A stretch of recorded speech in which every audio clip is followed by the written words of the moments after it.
Porque si hay que mirar un norte por donde hay que ir, decimos qué dice Cristina, qué hace Cristina, por dónde va Cristina. Y te tenemos que agradecer esa claridad que tenés porque nos hace mucho bien.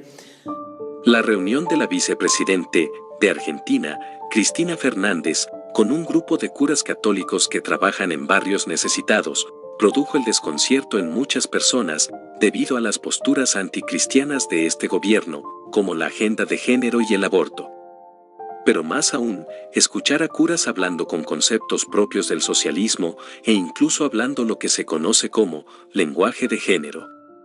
Es por eso que hoy hablaremos de la no tan conocida teología de la liberación. Contá con nosotros porque sabemos que nosotros contamos con vos a la hora de pensar en los pobres y en el proyecto del pueblo, que de eso se trata. Y eso también es un sentir común, que cuando pensamos en un proyecto de Argentina, para todos, para todas, para todes, pensamos evidentemente que vos tenés que estar en ese proyecto, que nosotros queremos estar en ese proyecto, porque ese es el proyecto que va a incluir a todas, todos y todes. La teología de la liberación no es lo mismo que la teología liberal, aunque en algunos efectos prácticos las dos confluyan en el hecho de ser propicios en el apoyo a distintas políticas de izquierda y progresistas. Mientras que el liberalismo teológico surgió del protestantismo, la teología de la liberación surge dentro del catolicismo. Mientras que el liberalismo teológico es una proposición plenamente teológica, la teología de la liberación ni siquiera pretende ser una teología.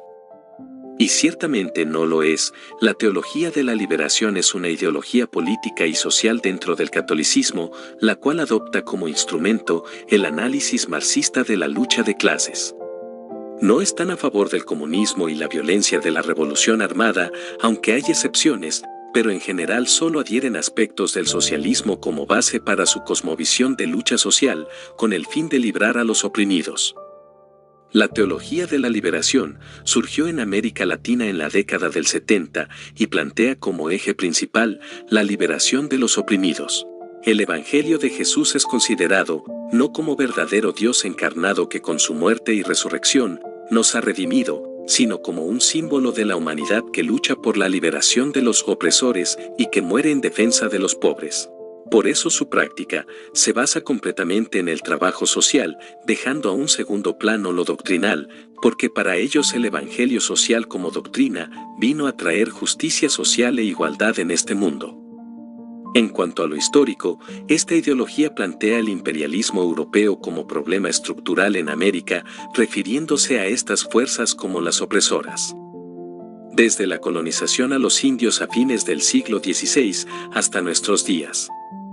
Pero rechaza o simplemente ignora el hecho histórico de que los mismos indoamericanos subyugaban a otros pueblos del continente. El imperio azteca, el imperio maya, el imperio inca, todos fueron vencidos por una alianza entre españoles y pueblos indígenas que vivían bajo el yugo de los imperios indoamericanos.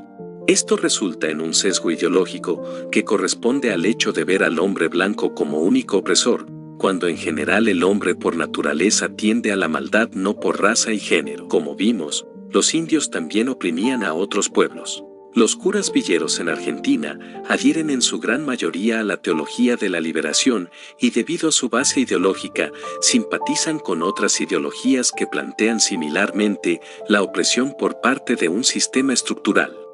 Por ello, no ven un problema en utilizar el lenguaje inclusivo, ya que la ideología misma en la que se basa esta iniciativa de la comunidad LGBT es que el lenguaje oprime a las minorías sexuales al no representarlas en sus diferentes géneros. No solo se trata de incluir como todos piensan, sino que pretende establecer la idea de que quien no lo utilice es un agente opresor. En definitiva, si no lo usas, eres un opresor para ellos. Juan Pablo II se preocupó por los elementos marxistas, asimismo lo hizo la Congregación para la Doctrina de la Fe del Vaticano, el organismo católico encargado de cuidar la doctrina. De seguro, en alguna ocasión te has topado al menos con un cristiano o un pastor que te dice que Jesús y el cristianismo es socialista, comunista o marxista. Y es que la teología de la liberación También llegó al protestantismo, encajando sobre todo en otras ideologías similares como la teoría crítica de la raza, que también plantea una opresión estructural de la sociedad, y que algunas denominaciones reformadas enseñan en sus seminarios. Es más conocido en el protestantismo como el Evangelio de la Justicia Social y en la práctica, en muchos casos confluyen apoyando las protestas del feminismo y de la comunidad LGBT, aunque hayan excepciones.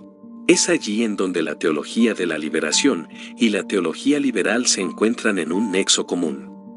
Pero la teología de la liberación, a diferencia de la teología liberal, no puede negar la doctrina católica, es por eso que se enfocan en la praxis, en lo práctico, y no formulan una teología como si lo hacen los teólogos liberales, que no rinden cuentas a ninguna autoridad eclesiástica. Y aunque los curas de la teología de la liberación contradicen en su cosmovisión la doctrina de la expiación de pecados por parte de Jesús, no lo tienen formulado de manera formal, lo cual sí podría implicar que los excomulguen del catolicismo.